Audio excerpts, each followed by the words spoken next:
سورہ یوسف 10واں رکوع۔ فلما استيئسوا منه خلصوا نجيا قال كبيرهم ألم تعلموا أن آباءكم قد أخذ عليكم ميثاقا من الله ومن قبل ما فرطتم في يوسف فلن أبرح الأرض حتى يأذن لي أبي أو يحكم الله لي وهو الخير الحاكمين۔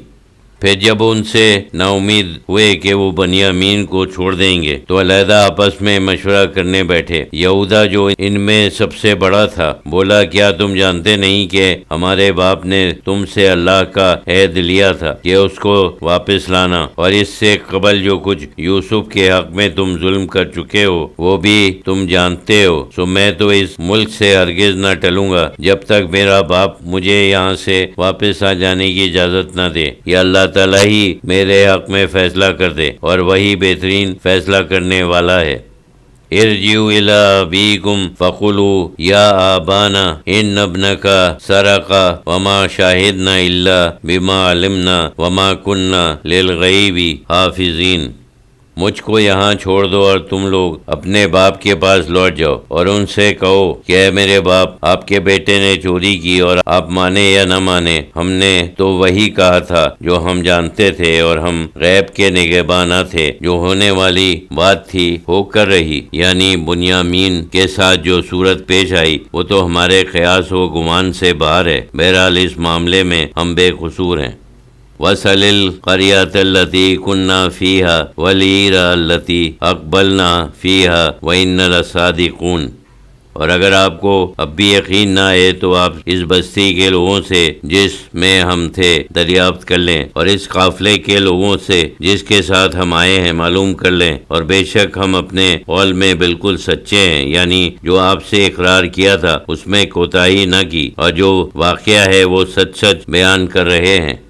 قال بل سولت لكم انفسكم امرا فصبر جميل عسى الله ان ياتيني بهم جميعا انه هو العليم الحكيم۔ یعقوب نے کہا، یہ کوئی واقعہ نہیں ہے بلکہ تمہارے نفس نے ایک بات بنا لی ہے۔ بہرحال میں نے اللہ پر بھروسہ کیا تھا، اس سے لو لگائے رہوں گا۔ اب صبر ہی بہتر ہے، تم سے نہ شکوہ ہے نہ گلہ۔ صبر جمیل نتیجہ لاتا ہے، شاید اللہ ان سب ہی کو میرے پاس پہنچا دے، بے شک وہ بڑا علم والا حکمت والا ہے۔ یعنی ہر چند حضرت یعقوب علیہ السلام جانتے تھے کہ یہ بھائیوں کی بنائی ہوئی بات ہے، لیکن بھائیوں کا یہ کہہ دینا کہ اس کا بھائی چور تھا، اس کے الزام کو قبول کرنا تھا، ورنہ وہ یہ بھی کہہ سکتے تھے کہ ہمارا بھائی چور نہیں، پیالہ کسی اور نے رکھ دیا ہوگا۔ اس کا رنج حضرت یعقوب علیہ السلام کو بہت ہوا۔ یوسف علیہ السلام کی بھی پھر یاد تازہ ہو گئی۔ ہائے یوسف زبان پر آیا۔ وَتَوَلَّى عَنْهُمْ وَقَالَ يَا آسَفَا عَلَى يُوسُفَ وَابْيَضَّتْ عَيْنَاهُ مِنَ الْحُزْنِ فَهُوَ كَاظِمٌ۔ اور ان سے منہ پھیر لیا یا ان کے پاس سے اٹھ کر الگ جا بیٹھے اور بولے، ہائے افسوس یوسف پر، اور ہر چند زبان پر شکوہ نہ تھا، لیکن روتے روتے غم سے آنکھیں سفید بے رونق بے نور ہو گئیں۔ بس اس روح فرسا صدمے سے وہ اپنے کو گھلائے ڈالتے تھے۔ یعنی بیٹوں نے جب باپ کی یہ حالت دیکھی کہ زبان سے نہ شکوہ ہے نہ شکایت، دل ہی دل میں گھٹتے رہتے ہیں، تو الٹے باپ ہی پر بگڑ کر بولے، قالوا تاللہ تفتأ تذکر یوسف حتی تکون حرضا او تکون من الہالکین۔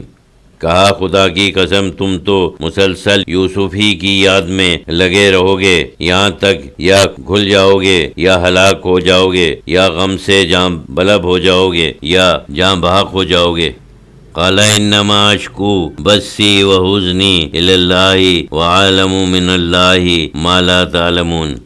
یعقوب علیہ السلام نے جواب دیا، کہا میں تم سے تو کچھ نہیں کہتا، میں تو اپنا اضطراب و غم اپنے اللہ ہی سے کہہ سنتا ہوں، اور اللہ کی طرف سے وہ باتیں جانتا ہوں جو تم نہیں جانتے۔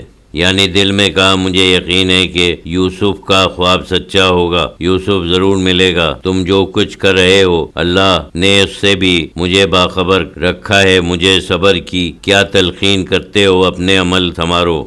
یا بنی اذهبوا فتحسسوا من یوسف واخیہ ولا تیأسوا من روح اللہ انہ لا ییأس من روح اللہ الا القوم الکافرون۔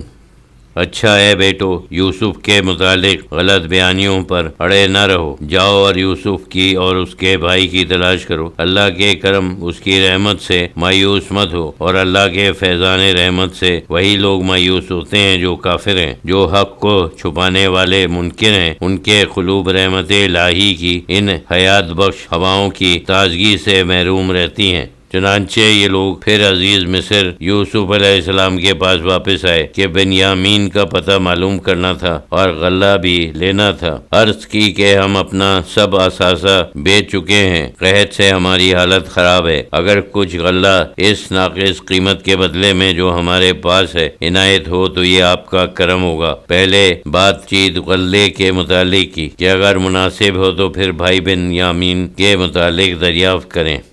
فلما دخلوا علیہ قالوا یا ایھا العزیز مسنا واہلنا الضر وجئنا ببضاعۃ مزجاۃ فاوفی لنا الکیل وتصدق علینا ان اللہ یجزی المتصدقین۔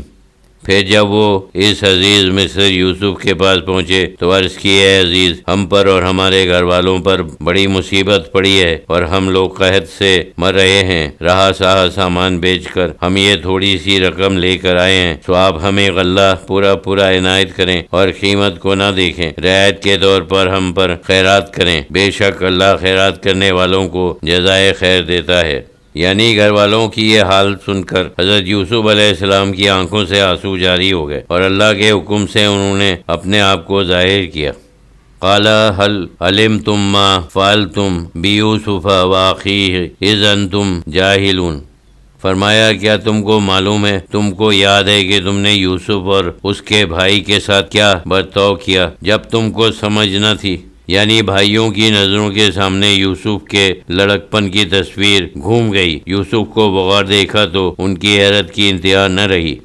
قالوا اِنَّكَ لَأَنْتَ يُوسُفُ قَالَ أَنَا يُوسُفُ وَهَذَا أَخِي قَدْ مَنَّ اللَّهُ عَلَيْنَا إِنَّهُ مَن يَتَّقِ وَيَصْبِرْ فَإِنَّ اللَّهَ لَا يُضِيعُ أَجْرَ الْمُحْسِنِينَ۔ بولے کیا واقعی تم ہی یوسف ہو؟ انہوں نے کہا ہاں میں ہی یوسف ہوں، اور بنیامین کی طرف اشارہ کر کے یہ میرا بھائی ہے۔ واقعی اللہ نے ہم پر بڑا احسان کیا کہ ہم کو اس عزت کے ساتھ ملایا اور جدائی کی گھڑیاں ختم ہوئیں۔ بے شک جو اللہ سے ڈرتا اور صبر کرتا ہے تو اللہ نیکی کرنے والوں کا اجر ضائع نہیں کرتا۔ قالوا تاللہ لقد آثرک اللہ علینا وإن کنا لخاطئین۔ وہ بولے بے شک یوسف تم ہی کامیاب رہے، خدا کی قسم اللہ نے تم کو ہم پر فضیلت دی اور بے شک ہم ہی خطا کار تھے۔ یعنی بھائی اپنی غلطیوں پہ نادم ہوئے۔ حضرت یوسف سے بھائیوں کی یہ شرمندگی بھی دیکھی نہ گئی۔ فوراً قال لا تثریب علیکم اليوم یغفر اللہ لکم وہو ارحم الراحمین۔ فرمایا اب اس بات کو چھوڑو، آج کے دن تم پر کوئی ملامت نہیں، میری طرف سے تم پر کوئی مواخذہ نہیں، جو ہونا تھا ہو گیا، میں تمہاری سب غلطیاں پہلے ہی سے معاف کر چکا ہوں۔ آج اللہ کی بارگاہ میں دست دعا ہوں کہ اللہ تم کو معاف فرمائے، اور وہ تو سب مہربانوں سے زیادہ مہربان ہے۔ یعنی خدا کا شکر ہے کہ تم مل گئے، لیکن ابھی میرے باپ ماں ہیں جو میری یاد میں بے تاب ہیں، انہوں نے تم کو میرے پاس بھیجا ہے، میں تم کو پھر ان کے پاس بھیجتا ہوں۔ اذهبوا بقمیصی ھذا فألقوہ علی وجہ ابی یاتی بصیر وأتونی بأہلکم اجمعین۔ یہ میرا کرتا لے جاؤ اور اس کو میرے باپ کے چہرے پر ڈال دینا، وہ بینا ہو جائیں گے، آنکھوں کی روشنی واپس آ جائے گی، کھویا ہوا نور مل جائے گا، اور اپنے سب گھر والوں کو میرے پاس لے آؤ۔